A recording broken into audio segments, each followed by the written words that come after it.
Chris og jeg er taget på kysten for at fange hornfisk. Og vi vil lige prøve at kigge på noget af det forskellige grej, som man kan bruge til det fiskeri. Chris, vi har lagt noget frem her. Det har vi, ja. Og hvis vi snakker om fluefiskeren, så er småt, det er nøgleord. Småt og hurtigt indtag. Nogle lidt lysende farver, som skriger lidt. Og hvis man vil undgå de her kroge her, så kan man gøre ligesom jeg har gjort her, Thomas.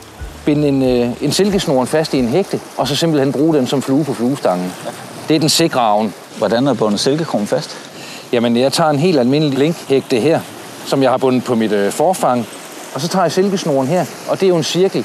Så den kommer jeg igennem, og så igennem sig selv. Og på den måde, så får man ligesom lavet sådan en knude heroppe, som er meget, meget simpelt også at binde op, når snoren bliver slidt af hornfisketænder. Meget, meget simpelt rig. Og som lyder meget effektivt. Det er virkelig effektivt til hornfisk, det her. Hvordan går snoren i vandet, når du tager den ind? Jamen lige nu her, der ser den jo virkelig, virkelig kedelig ud. Men nede i vandet, der folder den sig ud. Og så går den virkelig, virkelig levende i vandet. Som en orm nærmest. Og jeg tror også, det er det, som hornfisken mener, den her, den simulerer. Og den kan få sit væld af farver. Ja, Chris, jeg har jo også lagt silkesnoren frem her, fordi det er jo også en fremragende ting til blink. Lige at fjerne trækrogen hernede for enden, og så som du sagde, køre den ind igennem sig selv og stramme til.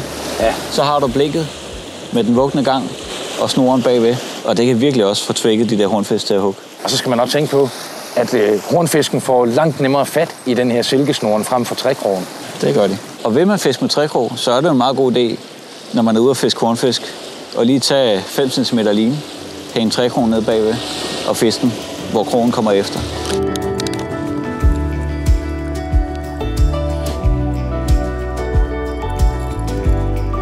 Til hornfiskene, der behøver det ikke at være verdens største trækrog, man bruger. Her der er vi helt nede i en størrelse 12 for eksempel.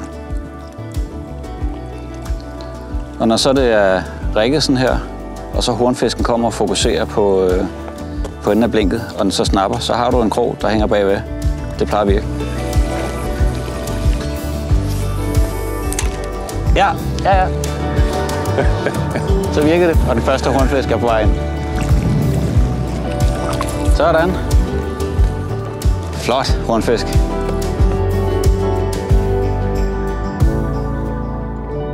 Chris, jeg har også lagt et par flader frem, et almindeligt bobbelflade og så en flydende bombarder.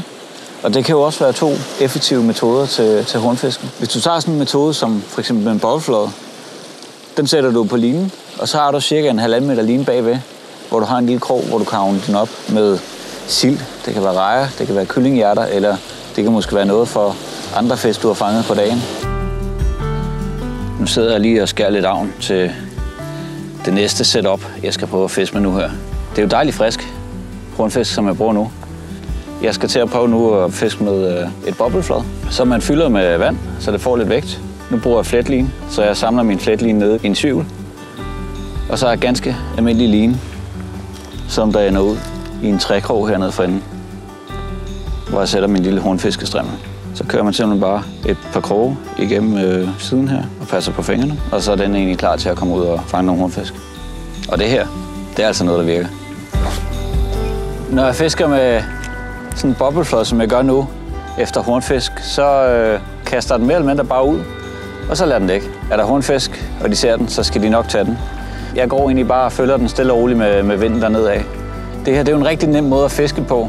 Så har du en søn eller en datter, eller en ven, der er nybegynder, jamen så kan du lave sådan en rig her, kaste ud for den, og så ellers bare give dem stangen, og lade den få fighten med fisken, når den kommer. Fordi hornfiskene, de kroger mere eller mindre sig selv på den her måde. Alternativt, det kunne være et bombarder, hvor du kunne lave samme tricks med silkesnoren, eller samme tricks med det her, og så bare stå og kaste fisk i løbet af dagen. Det kan jo også være rigtig effektivt. Og så især med bobbelfløjt, jo også en rigtig, rigtig god metode til de nye unge lystfiskere, man har med ude på molen for eksempel. Et stykke sild under, eller et stykke hornfisk under, og så kan de sidde og hygge sig med det. Og fløjt går ned, det er spændende, og de mærker den her første fight her. Hornfisken er jo en fisk, der er rigtig god til at skabe nye lystfiskere. Og det her, det var jo et par metoder at komme ud og fange den på. Rigtig, rigtig god fornøjelse med jeres hornfiskeri.